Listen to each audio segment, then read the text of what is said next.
This is Real News Media TV, coverage you can trust. Please like, share, subscribe, and hit the notification bell. Select all for daily news updates.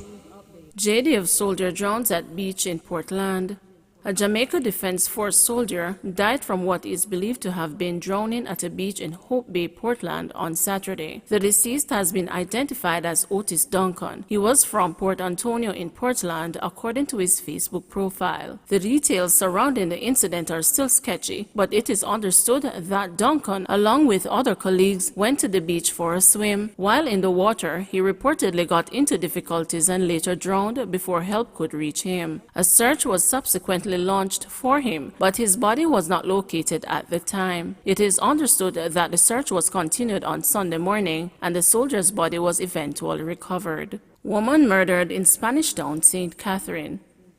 The St. Catherine North Police are investigating the murder of a 37-year-old woman whose body was discovered by friends in her Spanish Town, St. Catherine apartment this morning. The dead woman has been identified as Tamika Richards, an events promoter. She was found about 7 a.m. by friends who had come by to see her at her home on Manchester Street. They called her several times but received no response from Richards. "We get a ladder and put it upstairs and start to knock on the door, but we didn't get a response. Eventually, her two sons that live with her opened the door," a friend said. After not hearing any sound coming from her bedroom, which was locked, they forced their way in and found her lying on her back in a pool of blood, her throat slashed, and her hands crossed over her chest. The police were called and Richards was taken to the Spanish Town Hospital, where doctors pronounced her dead.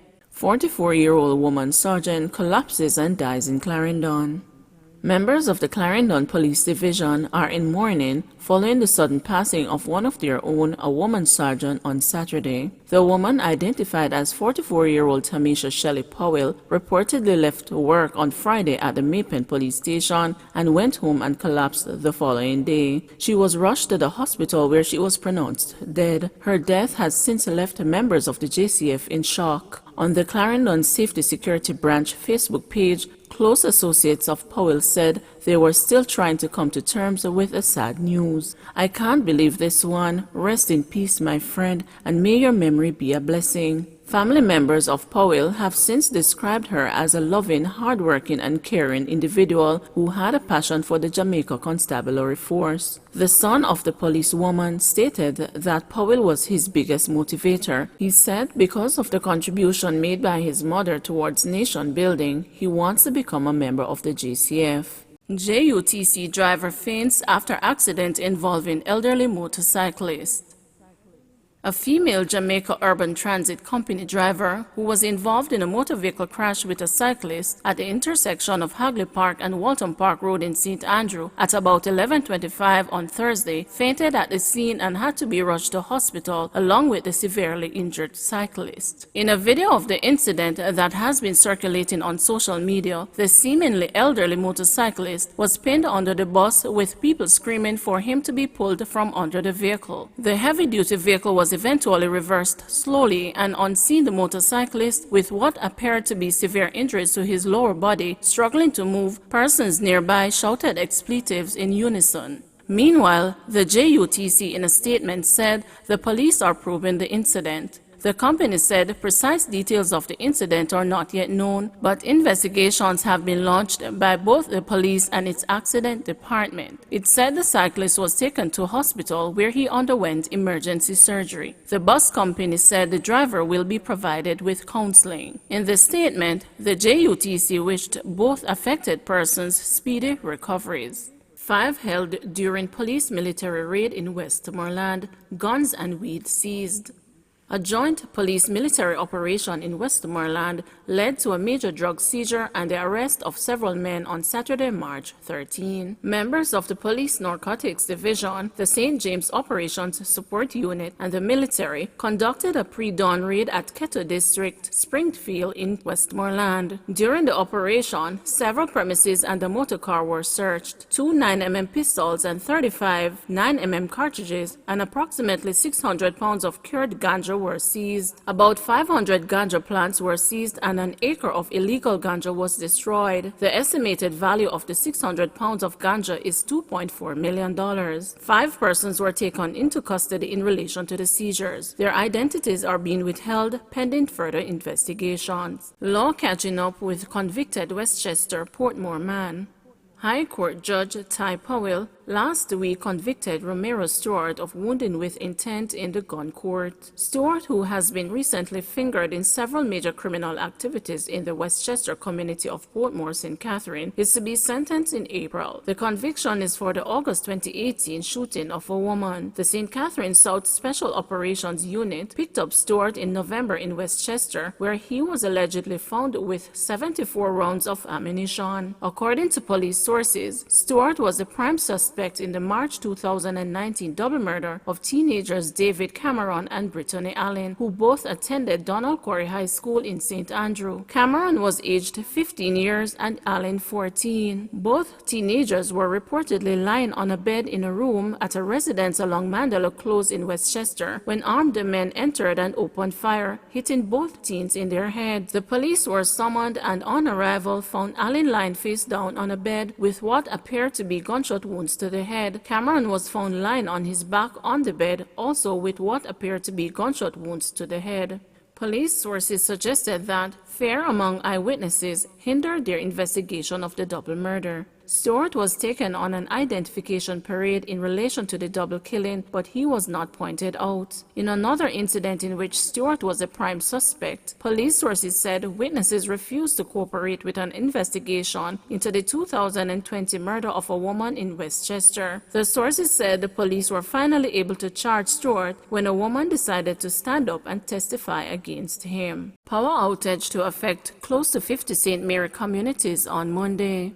Businesses and residents, including students engaged in online classes in some sections of St. Mary, are set to experience inconvenience with their electrical supply on Monday. The Jamaica Public Service Company is reporting that residents are to be affected by a disruption to their power supply in order to facilitate critical maintenance work in sections of the parish. The company in an advisory stated that the planned outage is required to facilitate vegetation management and the straightening of poles on major lines serving residents. The service disruption is to take place from 8:45 a.m. to 5 p.m. on Monday, March 15. The areas to be affected include Harmony Hall, Albany, Albion Mountain, Bacchus Wood, Baileysville, Ballards Valley, Berry Hill, Bonnygate, Boyne Park, Brimmer Hill, Cambridge, Cox Street, Crawl, Crescent, Esher, Farmers Height, Freehill, Friendship, Frontier Housing Scheme, Geddestown, Gray Street, Greencastle, and Greenwood. The other areas to be affected are Hampstead, Haywood Hall, Lebanon, Langley, Lanromney, Linden Housing Scheme, Martins, Mile Gully, Knutsfield, Oxford, Pagee, Pimento Hill, Pinnacle, Preston Hill, Preston Land, Quebec, Roadside Robbins Bay, Rock Corner, Roslyn Road, Round Hill, Sandside, Strawberry Field, Trinity, Trial, and Tulloch Road. The company expressed regret for the inconvenience that will be caused by the outage and said it will make every effort to restore power to the affected areas in the shortest possible time.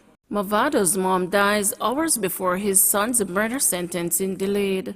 As dancehall star Movado mourned the death of his mother on Thursday night, the sentencing of his son Dante Brooks for murder was delayed the following day when the son appeared in the home circuit court. Dante Brooks, 18, and his co-accused Andre Hines were found guilty of murder, illegal possession of firearm, and arson in January. The sentencing hearing was delayed on Friday as the defense team representing both men had concerns about a victim impact statement. In light of the concerns, Supreme Court Judge Justice Leighton Pusey ordered that the prosecution be given more time to edit the statement in consultation with the defense. Further, the defense will have additional time to review the social inquiry reports that were prepared for both convicted men. Brooks and Smith were further remanded in custody until Friday, March 19 for sentencing. The two were charged in connection with the grisly killing of Lorenzo Thomas in the St. Andrew community of Cassava Peace on June 5, 2018. According to prosecutors, Brooks and Hines were among 5 men who entered the house and shot Thomas before pushing his father into another room. Thomas's killers reportedly attempted to sever his head, but aborted that plan because the machete that was being used was not sharp enough. They then allegedly poured gasoline on the house and body before setting the place on fire. Prosecutors relied on the eyewitness testimony of Thomas's father, who indicated that he knew his son's killers from the community. But as Movado awaited his son's sentence on Friday, news emerged on Thursday night that his mother, Elizabeth Miss Penny Gordon, had died. While her cause of death has not been made public, she reportedly died at a hospital. On Friday, Movado, whose real name is David Brooks, shared a photograph of him kissing his mother on her cheek on Instagram. "My everything, Jano, I just don't know what to say, mama," stated the caption he wrote. In a follow-up Instagram post on Saturday, Movado shared a photograph of him as a baby sitting in his mother's lap. He then went to describe his mother as his best friend, claiming in a lengthy caption that he is now all alone. Well over 4,000 persons reacted to the tribute to his mother, with many of them sharing their condolences. Please remember to like, share, subscribe, and hit the notification bell. Select all for daily news updates.